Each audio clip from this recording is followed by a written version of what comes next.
Hello, everybody. My name is not Markiplier, but welcome to Film Side Chats. My name is Nathan, as always, and I'm here with my lovely co-host, Alec P. Hello, everyone. And today we're gonna do a bit of like a bit of a shoot the shit episode. Uh, we literally just wrote down directors, and that's just all we're going from at this point. So, Yeah, see how it uh, goes. yeah. So I mean, directors, man. You Yeah. know, when it comes to movies, right? Mhm. It usually you can tell who a director is most of the time from their Yeah. work. Yeah. Like when I see a Nolan film, I know it's a Nolan film because it has Hans Zimmer on the Mhm. soundtrack, Yep. and that shit is bassy as hell. They are truly lovers. Yeah, and you usually get like duos like Daniels Yeah. Yeah. and the Russo brothers Oh, don't even go there. because I'm not saying they're comparable. I'm just saying that they're that they're Russo they're they're two brothers duos. are like the least identifiable directing duos I think I've ever seen. No, because I'd argue they are because there's really no substance It's like in generic most as of their fuck, work. and that's my issue with it. It's There's no so bad. substance in most of their work But because Gray Man came out uh what yeah. about a week ago. Pick Yeah. it up a week ago, Yeah. and then that was a That movie. God. Yeah. I'm so like how can you have a stacked cast yet have no soul in it? Which which is weird because I like Infinity War and Endgame. Mhm. Yeah. That's probably the best Marvel's done. But they had like 5 years worth of stuff that was leading up to it. Yeah. So the hype was already there. People were probably gonna like it anyway. The Gray Man just sucks. Like it's not Yeah. good at Grayman all. is not good. Yeah, I the more I think about, the more I hate it. it's just so boring. It's so safe. It's Yeah. so boring. It's And like, ugh. I just think like with the Russo brothers, they're just so unidentifiable. Like they don't have a kind of trait like all the other like bigger directors. You can kind Yeah, of there's a trope with them, and one of them that I love and I think is the most identifiable director is Sam Raimi. yeah, yeah. Because I once we got this idea, I actually wanted to sit down and watch Evil Dead and Evil Dead 2. And oh my god, I fucking love Sam Raimi. His work is unbelievable. Because I mean, his filmography is crazy. Yeah, yeah. He can do horror, he can do dark comedy. I'd kind of consider Evil Dead 2, and then he can also do the superhero genre. Yeah, which I think is probably what he's known best for Yeah, outside of Evil Dead. yeah, Spider-Man, the Spider-Man trilogy he did was so crazy good. I'd argue if it were it not for stuff like Spider-Verse, probably Sam Raimi's Spider-Man would be the best. Spider-Man Like 2 is my favorite. Spider-Man 2, it's a movie. It's And it sucks because his most recent one, Doctor Strange, mhm. he definitely doesn't there's some like Raimi in there, but a Yeah, lot of it is very it goes follows the Marvel formula that yeah. is a Marvel formula. And So, like I don't know about you for Multiverse Madness, but I talk about this all the time. The stuff that is very identifiable as Sam Raimi, I loved. Like I thought those were great sequences and really fucking unique for Marvel. But well, I mean, then you there's get part like of the other stuff.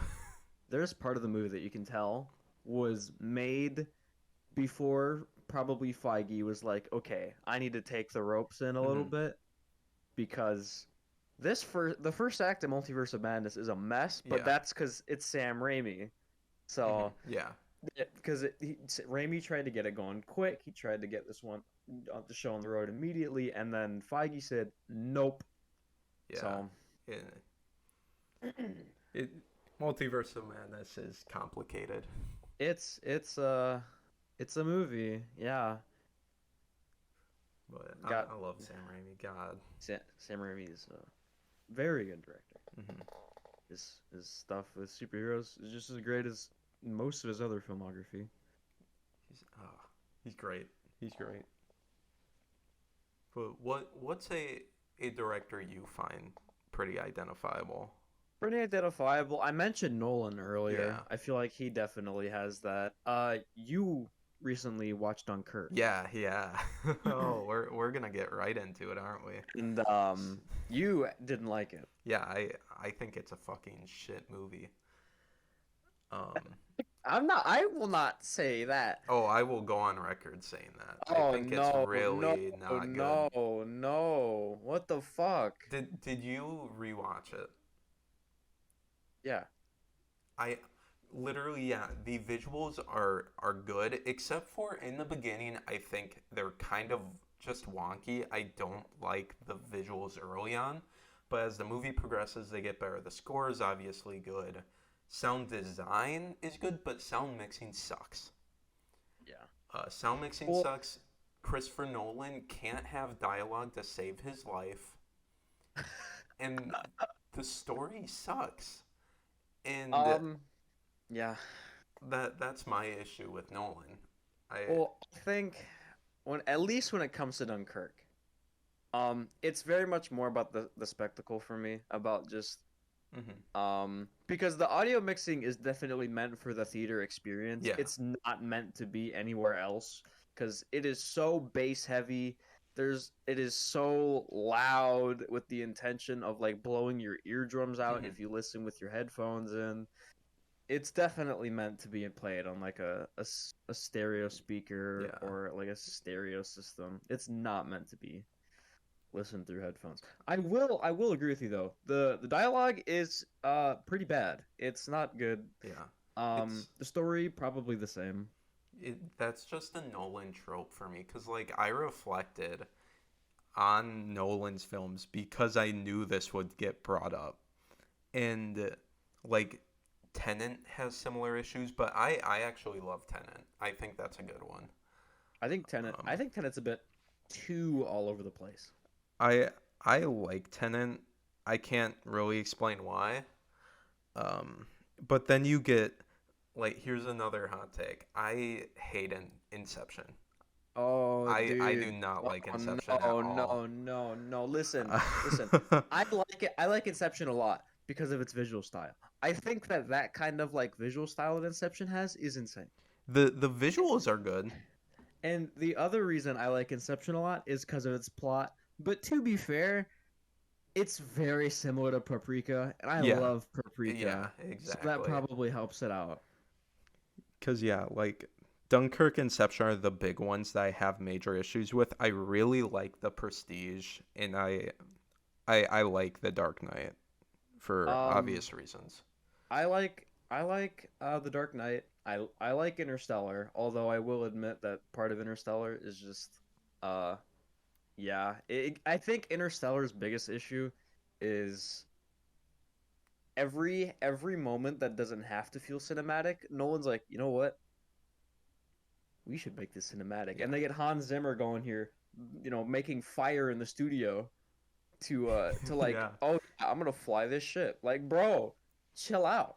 Though I will admit, the score in all of Nolan's movies are great. yeah. Nolan does have a great score, but And then I was gonna mention probably my favorite Nolan movie is Memento. really, Yeah, I well because I like what Memento does. I wouldn't say it's my favorite, but I don't hate it. I love the nonlinear storytelling that it does. Yeah, it's really good with it too. Yeah, because it's hard to do. It's Yeah, really hard to do nonlinear storytelling. especially when it came out. Yeah, well, because what is that, 98? I Oh, think so. 2000. Okay, Close enough. yeah. But I just think overall Nolan, like a lot of people point at Wes Anderson for this, but I think Nolan's the like pinnacle definition of style over substance. I mean, we'll see, because you know the movie that I'm Yeah. gonna talk about now, Yeah. Oppenheimer. which is looking like it if it ends up being as hype as it is, probably going to be one of my movies of the year for 2023 cuz That it is looks fair. really good. And I don't think Nolan's done a biopic yet. Um, yeah, because I don't. I'm pretty sure he hasn't. Yeah, he hasn't. Okay. Because I feel like this is like Nolan's perfect movie, I feel. It feels like he's in his zone for this one. At Yeah, least from what I've seen. I I think the thing I like about Oppenheimer is it's an amazing cast, Yeah. but also it looks visually different from every other Nolan film, which says a lot. Well, I mean it the way that it portrays itself.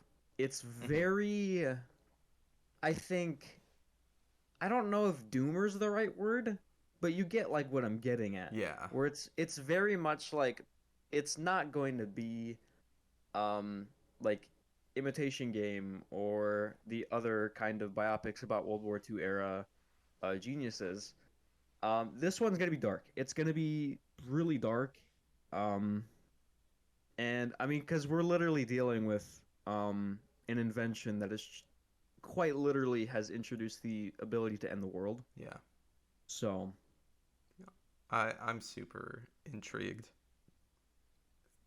because that yeah, teaser is so good for it it's so too. good, and the fact that the countdown is continuous and Hmm. they've made it continuous Yeah, is the most genius shit I have ever seen in my life. that's For insane. reference, there's a live stream going on as we're speaking of Oppenheimer's teaser over and over, but it keeps counting down. So, because like there's a countdown that does like 11 months, so many days, so many hours, so many minutes, and each time it plays, it goes down 1 minute, which is so many levels of genius. I can't even fathom Yeah, how they were able to do that. they pulled out all the stops. It's It's holy, and then the crazy. poster too, dude. Holy The fuck! poster's really Oh my really good. god! Oh man! But yeah, Nolan, man, he's a No, guy. no one's. You did mention Wes Anderson. Yeah, I love Wes Anderson. Uh, I I think everything he does is visually awesome. And I even like looking at his directorial debut, like Bottle Rocket, Mm-hmm. because I think it's so intriguing to watch a movie where a director quite hasn't found their style yet. Yeah, And I think it's super interesting to see.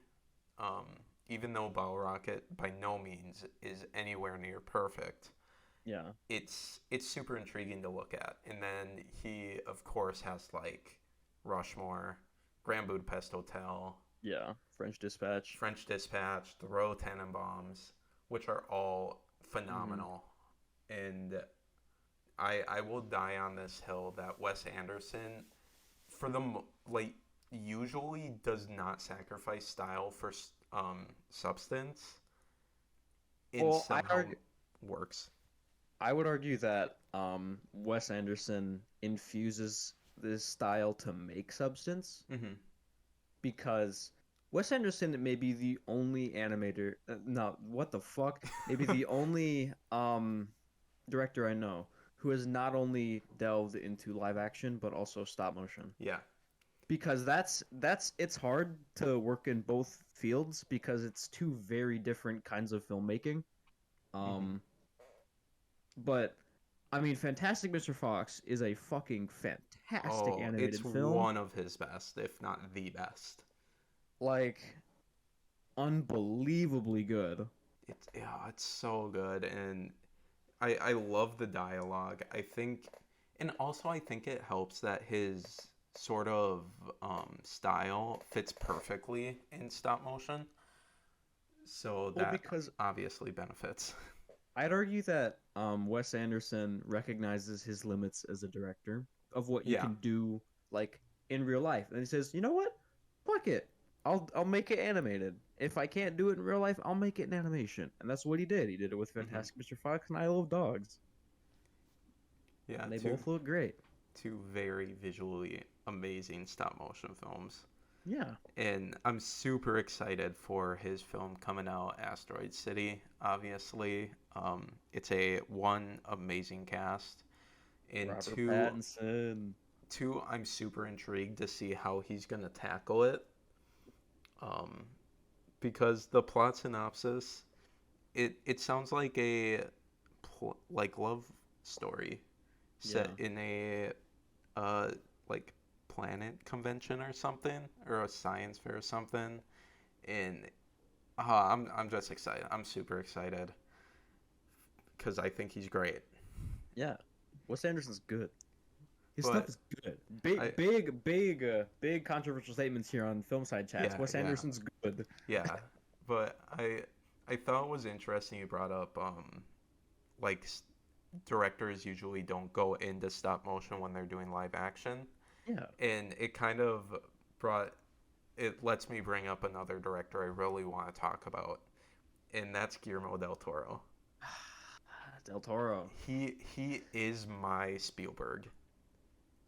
I think he captures this sort of wondrous childness for me. I love him. He's probably the modern day Del Toro, yeah. Del Toro's just amazing. The modern day Steven Spielberg, Yeah. fuck. Well, I mean, he's so good. And have you seen the trailer for Pinocchio? no, I've not. It looks like the Pinocchio story. This just takes its own tale. What? It looks incredible. And I'm just so excited to see what Guillermo del Toro does, because I think he captures this really wondrous fantasy feel. Okay. Am I reading the synopsis right? What's During it say? the rise of fascism Yep. in Mussolini's Yep. Italy. Are you fucking kidding me? Yep. I mean, okay, I see Ewan McGregor's in it, so I mean, I have faith. Yeah. And Christoph Waltz. It's So- gonna be amazing. I will put it on record. This movie is going to both get nominated for Best Animated Feature and probably win. No. I will die on that hill right now, because oh my god, this trailer looks so good. If you have not seen the trailer, go see it. It's amazing, and it captures, I think, like this mix between the sort of darkness of Pan's Labyrinth meets the kind of fairy tale-esque thing that was captured in Shape of Water. Mm-hmm. And just saying that gets me super excited.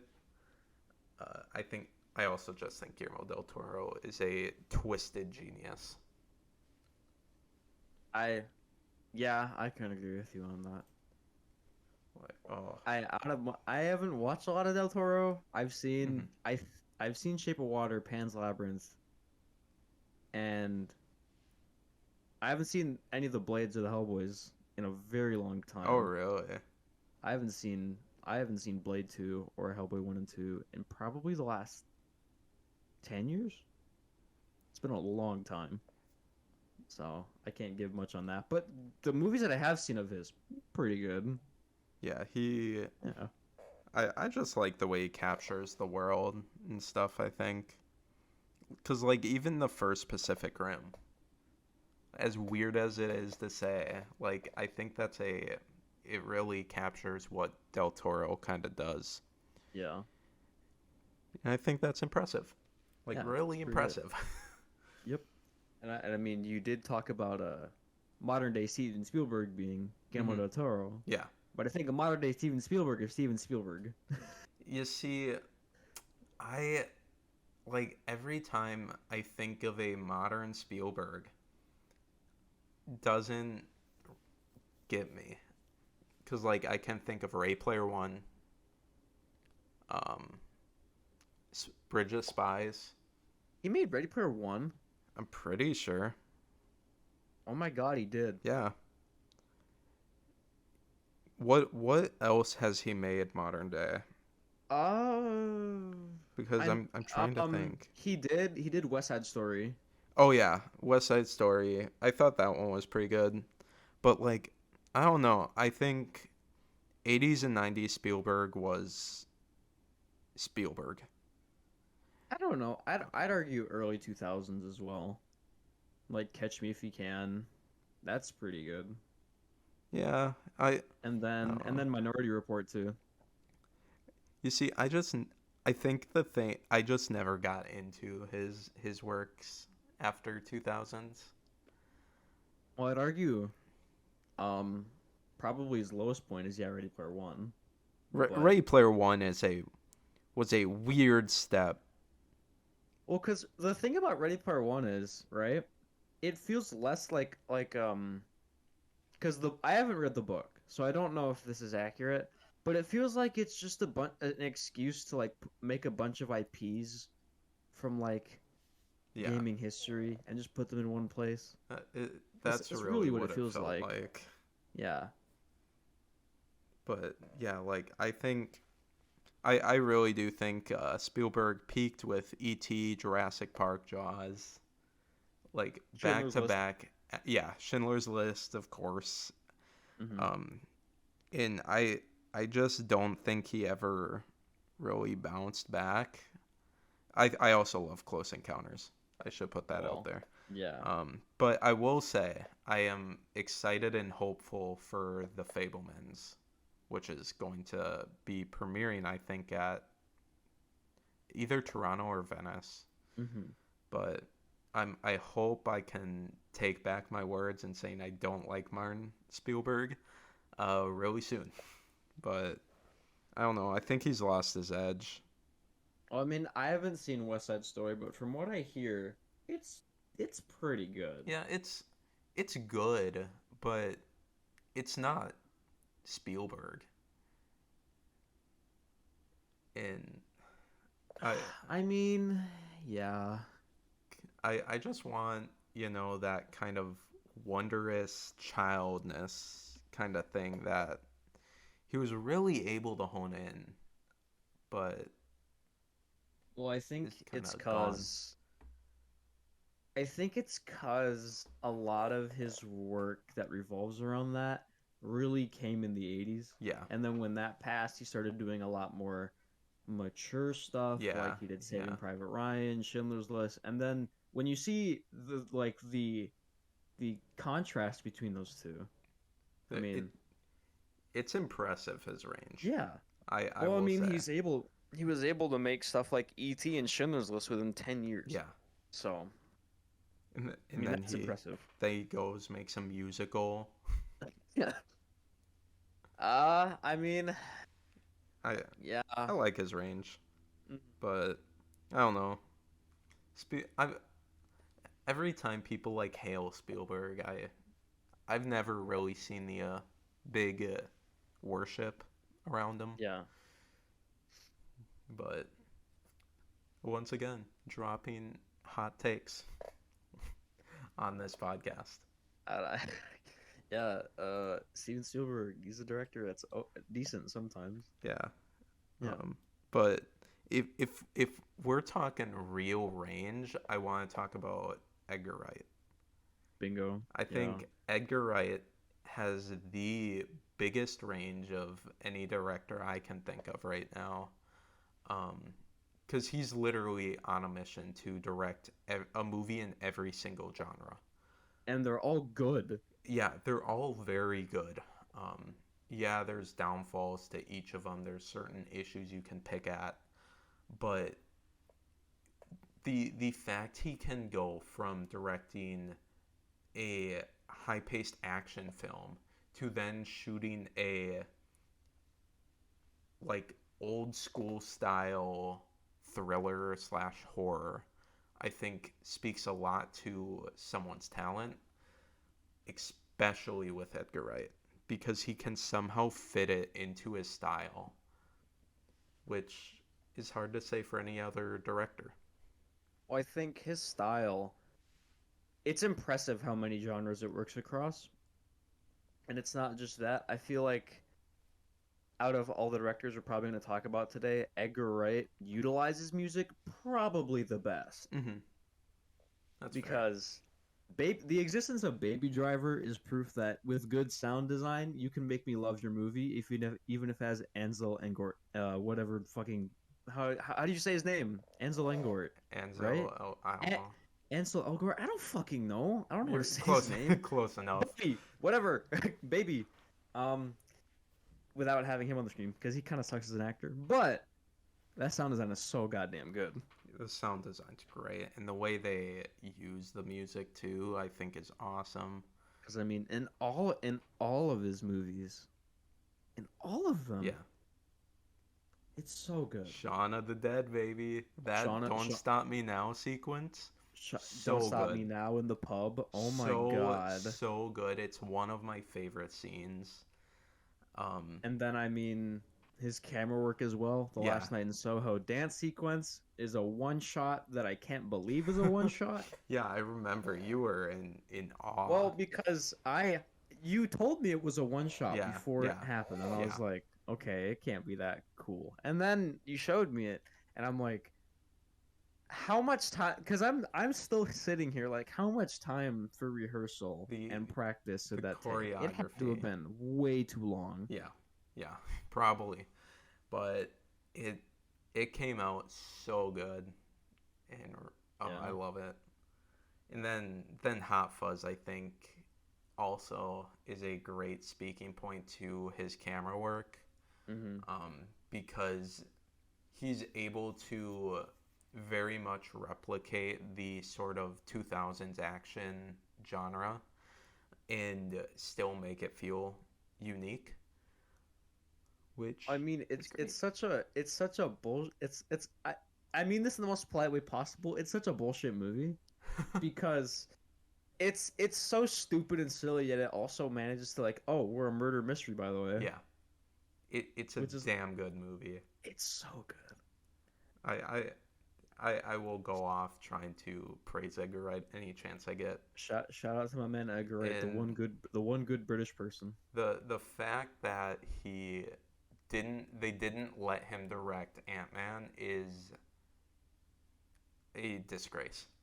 I mean, I would have killed to see Edgar Wright make Ant-Man. I mean, seeing how Sam Raimi had to basically take a back seat in his own movie with Multiverse of Madness, I don't know. Maybe we're fine not having him direct Ant-Man. Maybe we're fine. Yeah, I can be hopeful though. I will just live thinking he would have made a phenomenal film. Yeah. No, there's one director I have a feeling you really want to bring up. Yeah. And does his last name start with a T?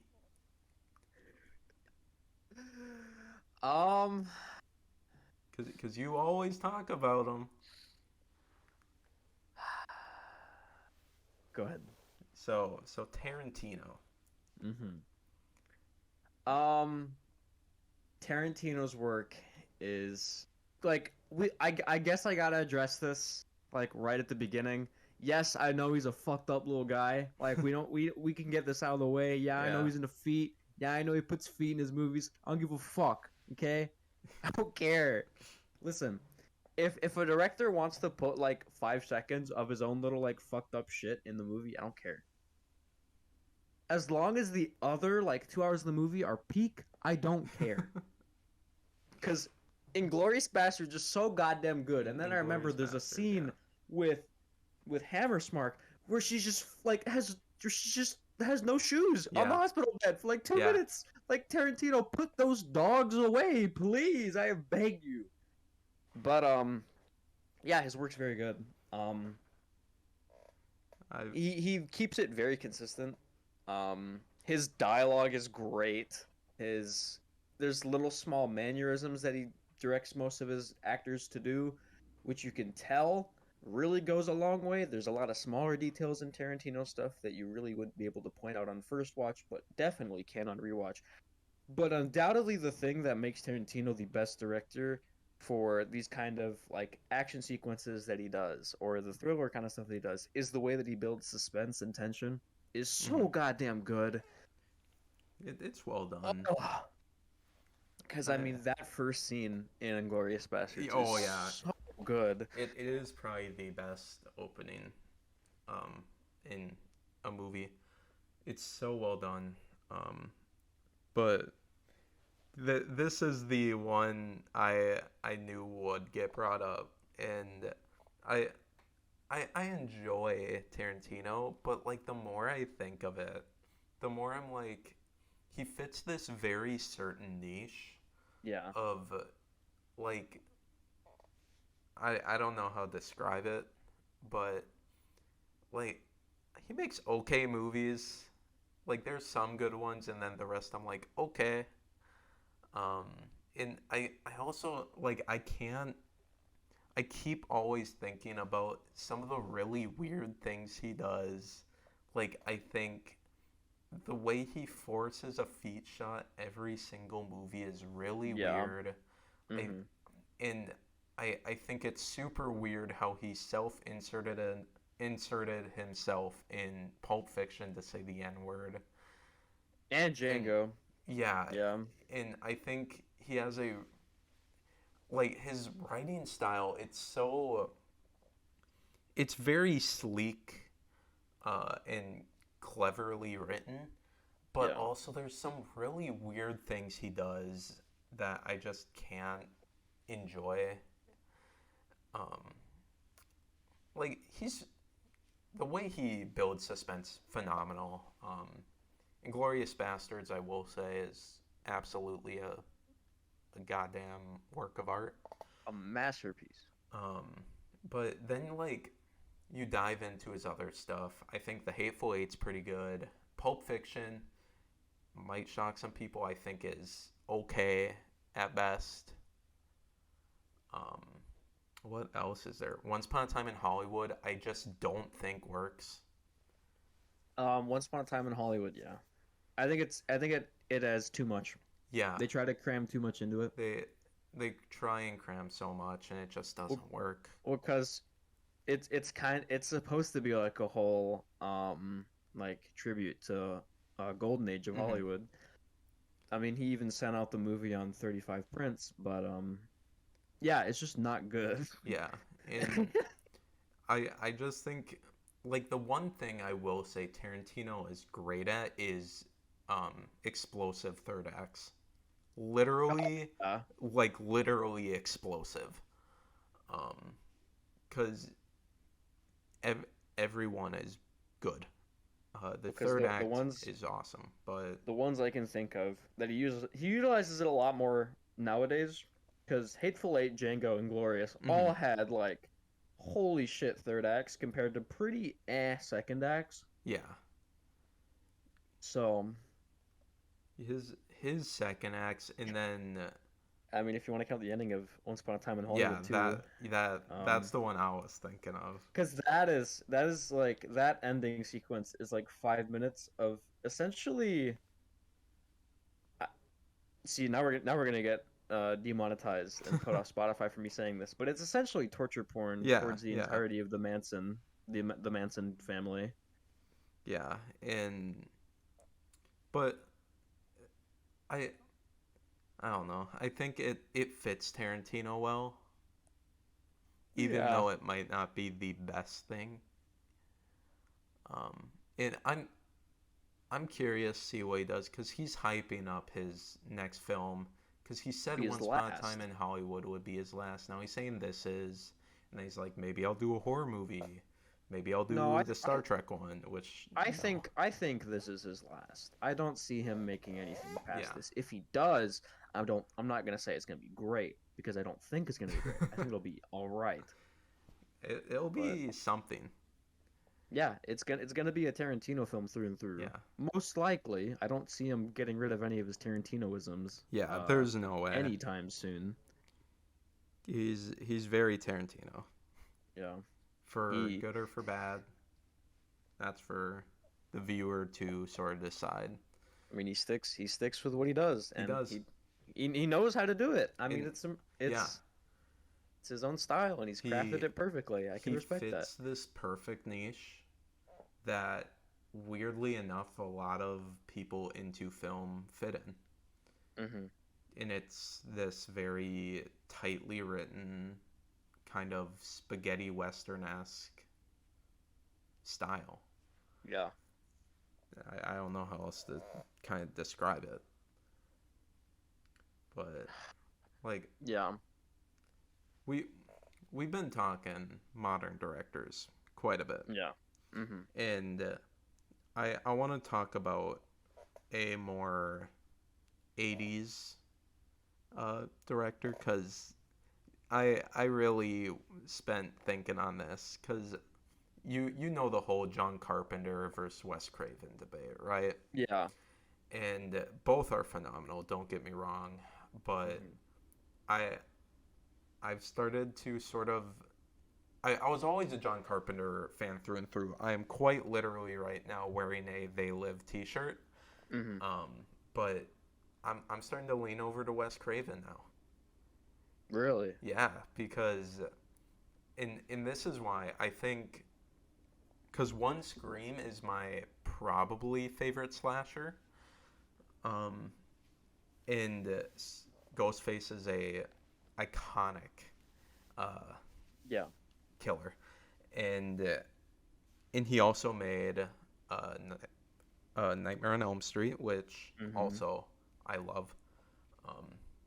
And I don't know, I love horror, but I think if we're talking out, if we exclude just focusing on franchises, John Carpenter obviously takes cake. He has a bunch of great horror movies that, with weirdly, his dialogue oddly feels way more realistic than anything any other movie does.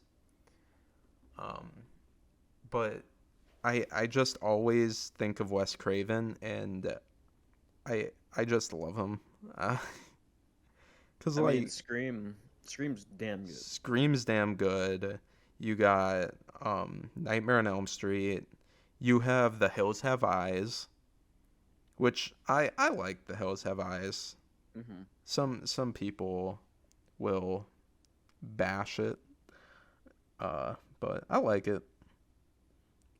But I don't know.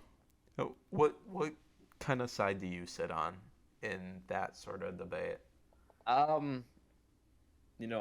We are gonna actually be on opposite sides here. Oh, really?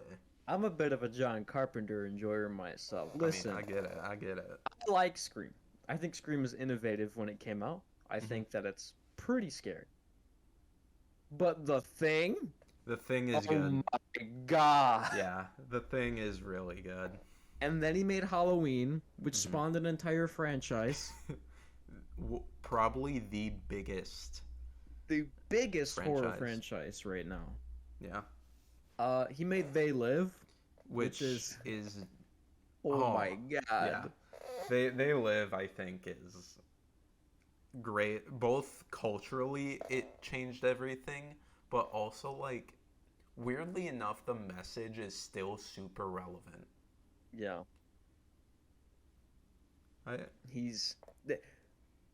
This man loves this movie. I love They Live so much. They Live is so good. There's something that gets me to not go on that side. I think it's because I love both Scream and Nightmare on Elm Street so much. I think it's it's impacted me a lot, I think, but God.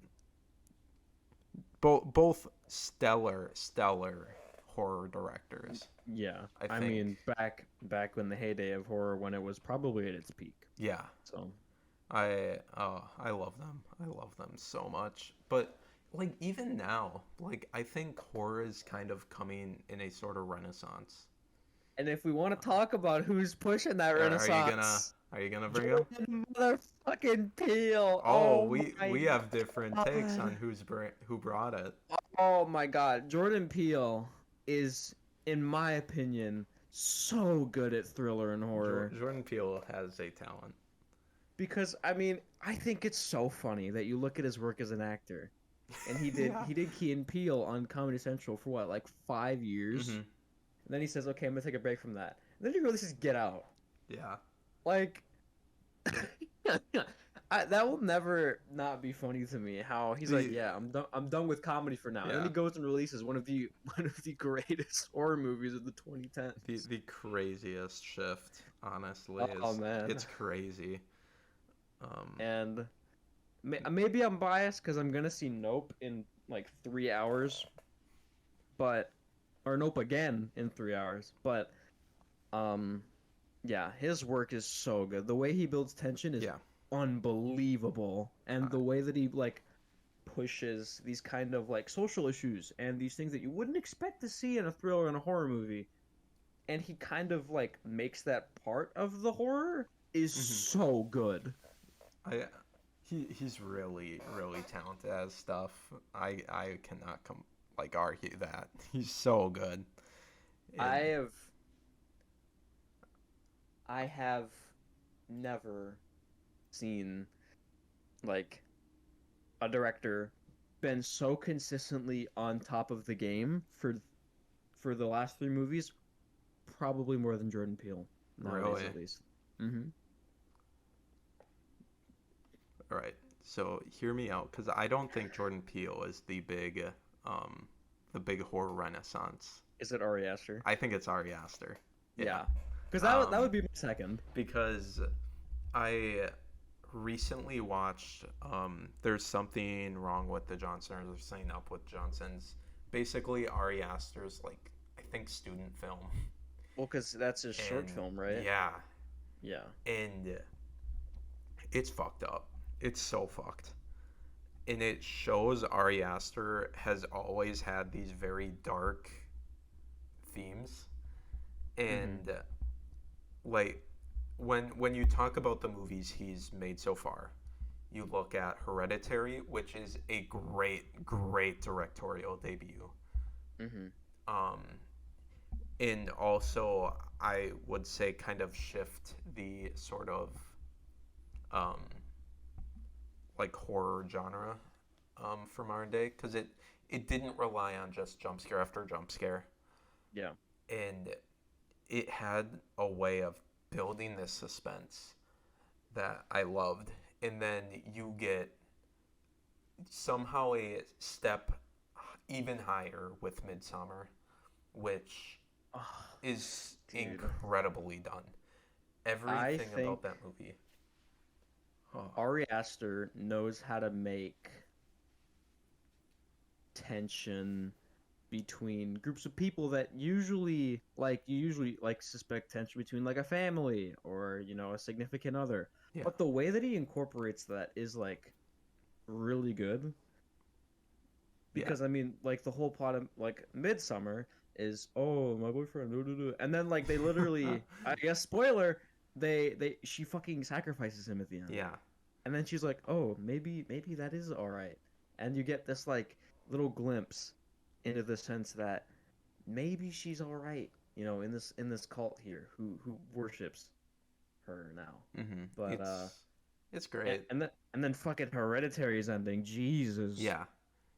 If we want to talk about really explosive, not literal sense third acts, Ari Aster I think is the biggest one, and you even see that in his short film.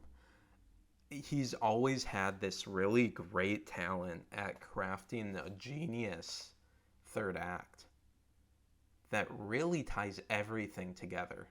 Yeah. And Well, I mean, whew, uh, man.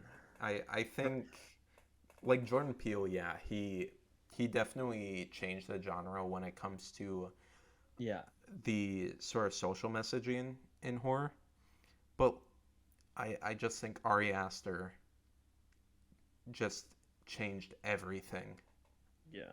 And then I feel like I need to address this if we talk Ari Aster, Colin Mm-hmm. Stetton in his work with score Yeah, is so good. yeah, And it feels like it feels like an Ari Asterism to have Colin Stetton work the score, but the way that that Stetton plays the lute and all of these other woodwind instruments is insane. I've never heard this kind of talent before.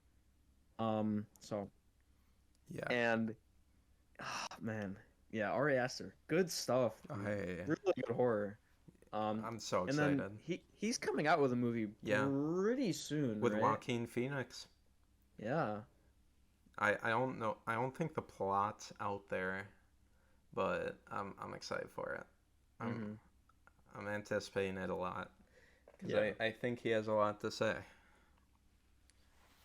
I think he has a whole lot to say. Nelly. We want to talk about directors who are at the top of their field. Animation. Oh, you see, this is where I'm gonna start to kind of fall into territory where I don't know as much. As well, there's the one I'm gonna address here. You probably know. I'll address two here. All right.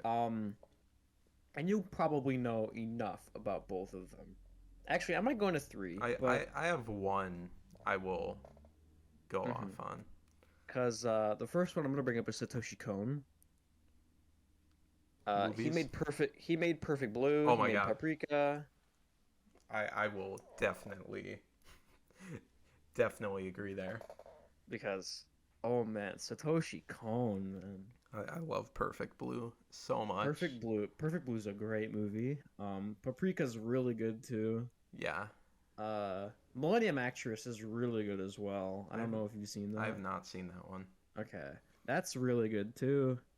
I think that Satoshi Kon, he makes really good mindfuck animation.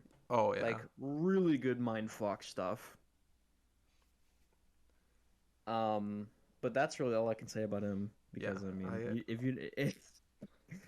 I think it might be the Darren Aronofsky fan in me, but I love Perfect Blue so much. I think the way it tackles everything super well done, especially with these sort of mindfuck aspects. It's great. It's very violent. Yeah. Even for the kind of stuff that I usually expect from Satoshi Kon, it's very violent. It's a great movie. But I like him. What were your other ones you want to bring up? I'll bring this up just so that you can rave about this, and we'll get to this and we will go much more in detail with this in another episode. I know it, but Hideaki Anno, who created Neon Genesis Evangelion. Oh. Which means we're gonna have to talk about End of Evangelion here. Yeah, End of Evangelion, the perfect animated movie. I say this a lot. Like that stuff was really good or really great. End of Evangelion might be the greatest conclusion to anything ever. I cannot express just. There's still stuff nowadays that people are like finding out or like grasping when it comes to themes, visuals, others like there's so much stuff about End of Evangelion that it's so deep that we're still finding out stuff about it today. It's crazy. It's so good, and so well done because it really takes a huge shift of being like, yeah, it's not about mechas. And I think the way they shift it to a really, really philosophical tone is incredible. Well, I would argue that Evangelion as a series was never about mechas. Oh yeah, really. Yeah. Because the mechas always felt like a side point, like a side selling point that they could add on. I guess what I'm trying to say more is because like they still lean into it in Evangelion. Yeah. But in End EOE, it's like it's on another level. Oh boy. Yeah, and there's so many different ways to look at it. You can analyze it however you want. That's the kind of thing that I love about it. Yeah. There's a generally accepted way of looking at it, right? But you can look at it however you want to. And technically, it's not wrong. It's not wrong. Yeah. It might be unsound, but it's not wrong. Yeah, And I think then that's a great thing to do with their work. yeah. And then the last one I'm gonna talk about is not Makoto Shinkai. It's Oh, not him. really? It's not him. It's not him. I'll touch on this very quickly so that I can move on to the next one. I like Makoto Shinkai's more recent works. I like Your Name and Weathering with You. Everything before that is pretty, pretty iffy. I don't like it. But the one I want to talk about now, Don Hertzfeldt, Okay. Yeah. Yeah. because Don Hertzfeldt is actually maybe insane. Yeah, I could. Um, Someone check up on him. yeah, because he, for those who don't know, he made a trilogy of short films that are now feature-length film if you put them all together, called It's Such a Beautiful Day. And um, like for those who don't know how much of an effect this movie has on me, it's my number one movie of all time.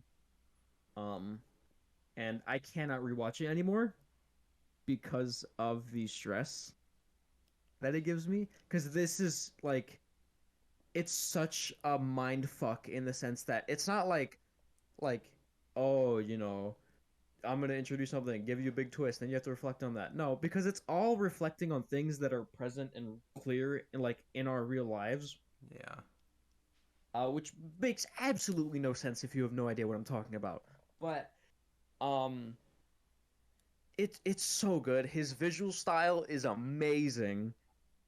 Because what he does is, I don't know if you knew this, Alec, but No. he has an old like camera from the 1950s, and all of the like live action stuff that you see in the movie is recorded from that, and then Really? he draws on the paper and then records with that on the same camera as well. Okay. So the entire movie's in 35, Okay, and it's that's all awesome. put together. I will. That's actually incredible. Holy shit. Because this 60-minute movie took him 6 years, which means around 10 minutes were dedicated to a year. God. Like, for that kind of dedication, for him to make this, Jesus. It's incredible. And then his other stuff is great. The World of Tomorrow trilogy, which I haven't seen yet. Because I'm waiting to get the Blu-ray for that. He made Rejected, which most of you know. My spoon is too big. My spoon is too big. My spoon is too big. And God. then, yeah. You see, I will say I'm really shocked because I definitely thought you'd bring this one up, but in terms of American animation, Yeah. I think there is one person on top of the game more than anyone else, or used to be on top of the game more than anyone else. He hasn't really put out as much recently, but Brad Bird. Brad Bird. Yeah, well, Because he made Ratatouille, he made Incredibles, Iron Giant, and then you even like he went into live action and did Mission Impossible Ghost Protocol, which is also great. I think he's one of the he's one of the most credited for kind of sculpting American animation. I don't. His work at Pixar is definitely probably the higher points of their entire studio. Yeah. And then the Iron Giant is absolutely fantastic. Iron Giant. So, oh my god, Iron Giant's so good. I mean, whew. Yeah, I'm glad you didn't say John Lasseter. Who the hell is that? So he founded Pixar. He, I think, directed Toy Story 1, 2, Finding Nemo. Oh yeah, I'm seeing it right now. Yeah, because he did a lot of that earlier stuff. All the shorts, A Bug's Life, Cars, Cars 2. He's like not a good individual. Oh really? Yeah. I really only need to say two words. Bro culture. and then Oh I think that tells you God. everything you need to Yeah, know. that's all I need to know. Yeah. Jesus. Um, Yeah, I'm not as well versed in terms of animation, but Animation. I mean, you know much more in horror than I I do. I am a horror enjoyer. What Yeah. can I say? We have our own Yeah, respective genres that we we have pay our at least pay attention to, yeah. yeah, because Um, there's gonna be some great movies coming out, mhm. hopefully. Oh, But I man. I do want to touch on at least one more director, and I Mhm. mentioned him when we were talking about Perfect Blue, but Darren Aronofsky. Darren Aronofsky. Yeah. He has a movie coming out, The Whale, with Brendan Fraser, which looks incredible. But like just looking back on his works, I'm so in love with him as a director. Because he makes movies that I feel like are only meant to be watched once and never again. Yeah. Um, he makes what I would like to consider self-destruction movies Yeah. because the big three that I can think of is Black Swan, Requiem for a Dream, and The Wrestler, and all three of those are about self-destruction. Yep. So, I'm surprised you didn't say Mother. Mother's not about self-destruction really. Yeah. Yeah. It is about something else. Um, and there's a certain sequence in Mother that is what the fuck? But yeah, Funeli, Darren Aronofsky, the creator of the worst sequence I've ever seen in my entire life, otherwise known as the ending of Requiem for a Dream. You see, every movie he makes, the thing I love is each of them have this very distinct thing about them. You can't really tie a certain thing to Darren Aronofsky other than very, very dark and serious themes. Yeah. And I think that's why I love him so much. Because if you asked me probably 2 weeks ago, I'd say Darren Aronofsky. Like, I'd be like, yeah, he's good. He's not great. Mm-hmm. But, like, I don't know. I've just spent a few days just sitting thinking about him. Because, obviously, with the announcement of The Whale, it got me thinking of Darren Aronofsky. Well, I'm gonna ask you this just Yeah. as a just because I'm curious. What do you think is better, Whiplash or Black Swan? Black Swan. Okay. I think Black Swan shows a descent into a career a lot better. Uh, Whiplash, I think the dynamic between power and between the authoritative figure and the peer is shown really well. Mm-hmm. And I think that's what shines in Whiplash, the sort of dynamic between J.K. Simmons' character and Miles Teller's character. But there's something about Black Swan where it really takes on the idea of obsession into your art Yeah. to a level that is unseen. I mean, I don't think you've seen The Wrestler, which is his I other have movie not that seen is The Wrestler. I think you would like it a lot because it's Yeah. it feels very much like Black Swan in the sense that it's someone dedicating their career Mm-hmm. to literally breaking themselves apart, but it very much feels more conflicted. There's a lot more character development between the main character and side characters. Okay. And the ending, I'd argue, is maybe just as good as Black Swan because Black Swan's ending is Black fantastic. Swan's ending. Oh my god, dude. I could spend hours on this, and But I'll save that for when we hopefully watch The Whale, yeah. because And then you introduced me to Requiem for a Dream. yeah, And I've cursed you. I that unironically gave me anxiety for like taking medication. Mm-hmm. Like Jesus, man. It changes your perspective on a lot of things. It's hard to watch. It's one of those things where it's like where it's like a car crash in slow motion, except the car's Yeah. on fire, Yeah. and then you're watching it explode. Well, there's Um, like 8 children screaming. and then it drives into a middle school. Like it just gets worse and worse and worse and worse. And then the Yeah. best part is when it's over. The best part? Dude, The Dude. best part? dude, do not say it. Do not say it. I know what you're gonna say. Don't fucking say it. I'm not. Don't, But no ass to ass here, okay? No. dude, Requiem for a Dream, I just think is so well done, and It's- the sound, the music is, I think, the biggest thing about it that I love so much.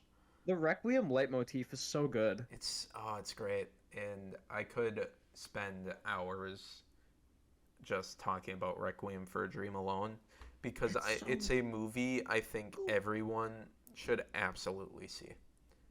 It's so good. As tough as it is, because it's one of the few movies that completely changed my way of thinking. Mm-hmm.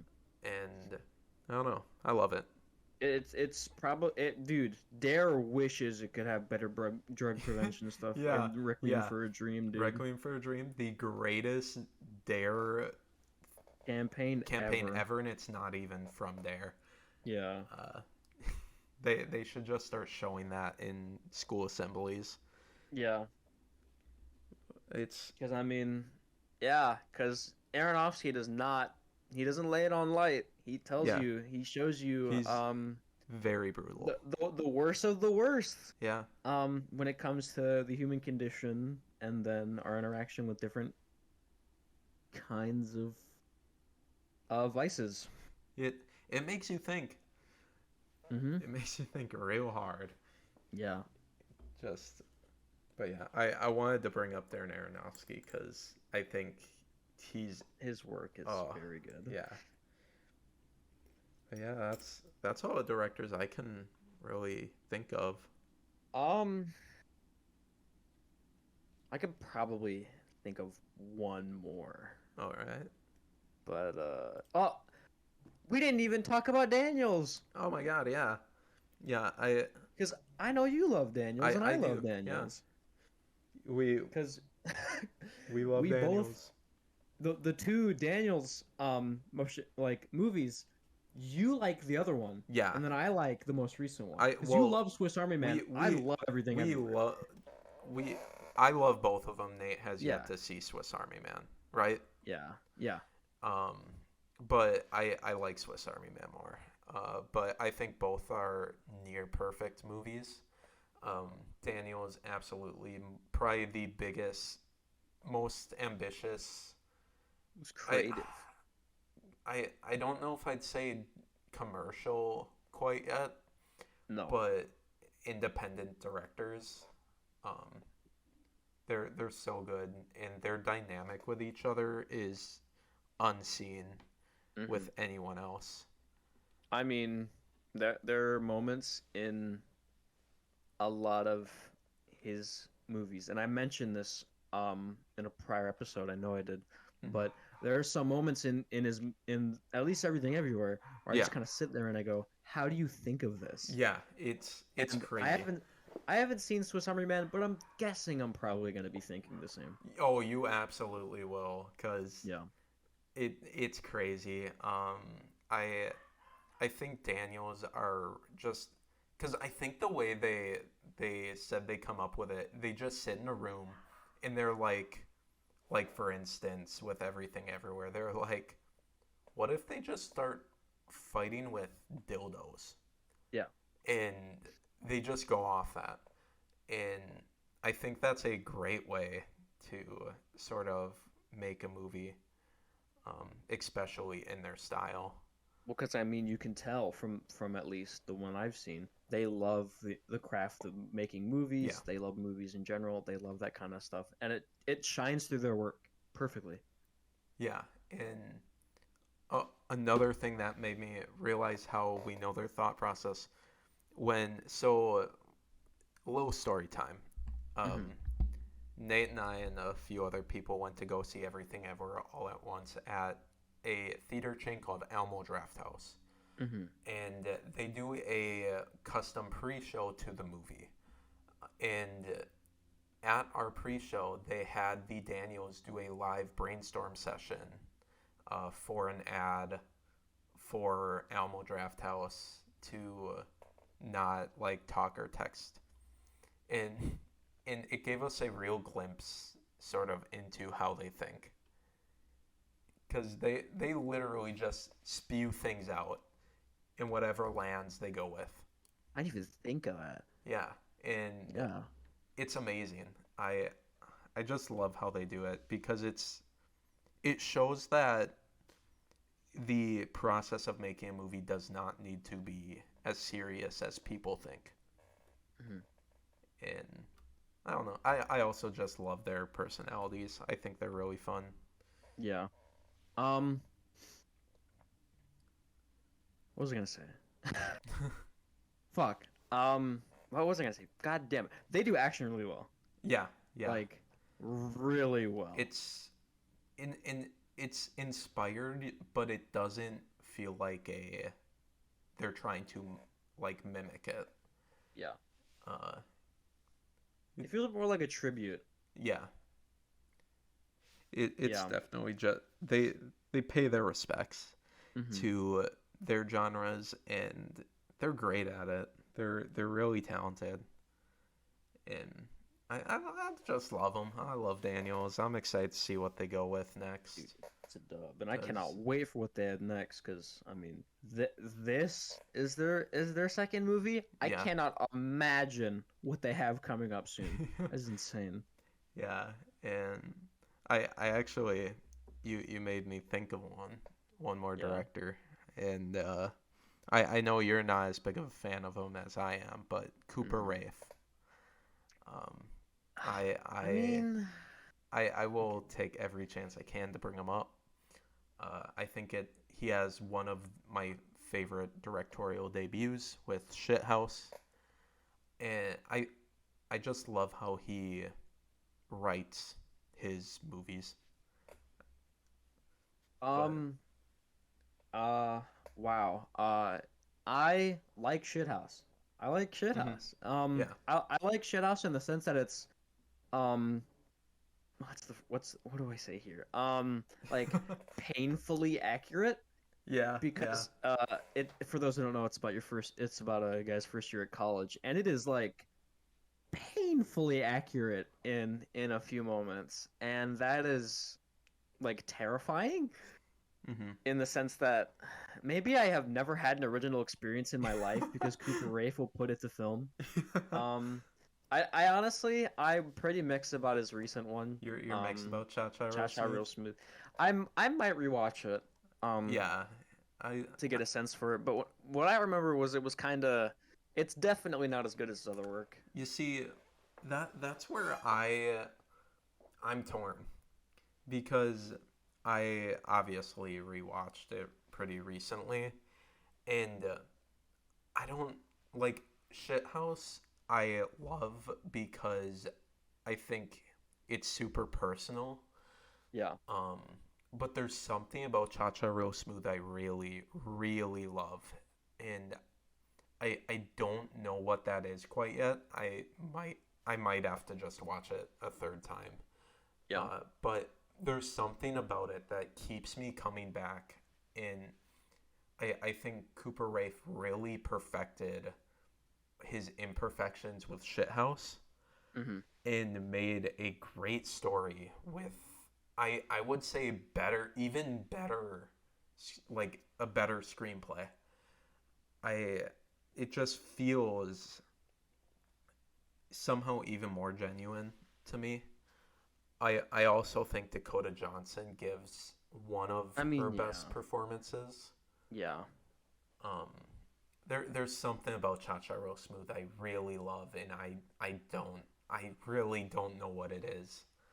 But I love Cooper Raiff, and I'm super excited that he's taking on another movie. I think it's called The Trashers with what's his name?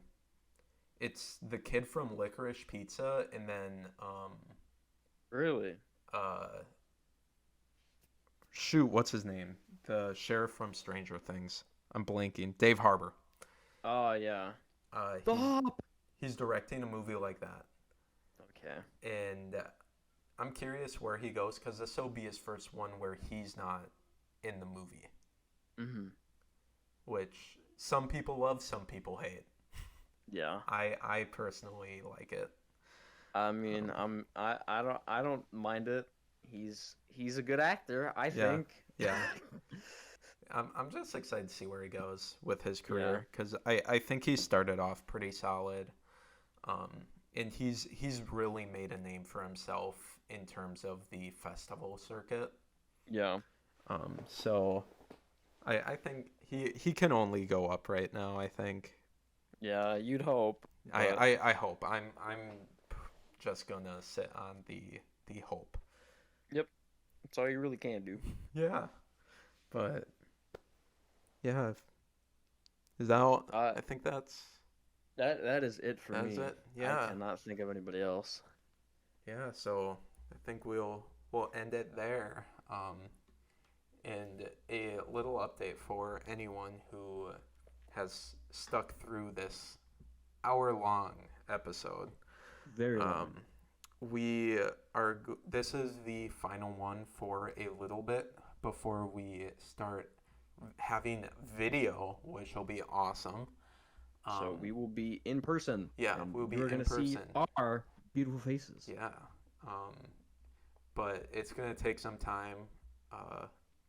It looks like it'll be maybe 3 to 4 weeks. It sounds like we're probably not gonna make content for around a month. Yeah. But who knows? Maybe you'll get a special little episode. You never know. Yep. And yeah, thank you for listening to this great podcast we have brewing, and we hope to see you guys when we are videoing, and you can see our very, very buff selves. Oh yeah, I am pumped up. Yep. Yeah. We've been pumping iron for the camera.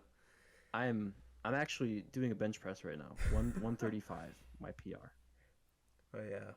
Thank you all once again, and have a great evening, day, and or night. Take care, y'all. Whatever your time is, I love you. Bye bye. Bye bye.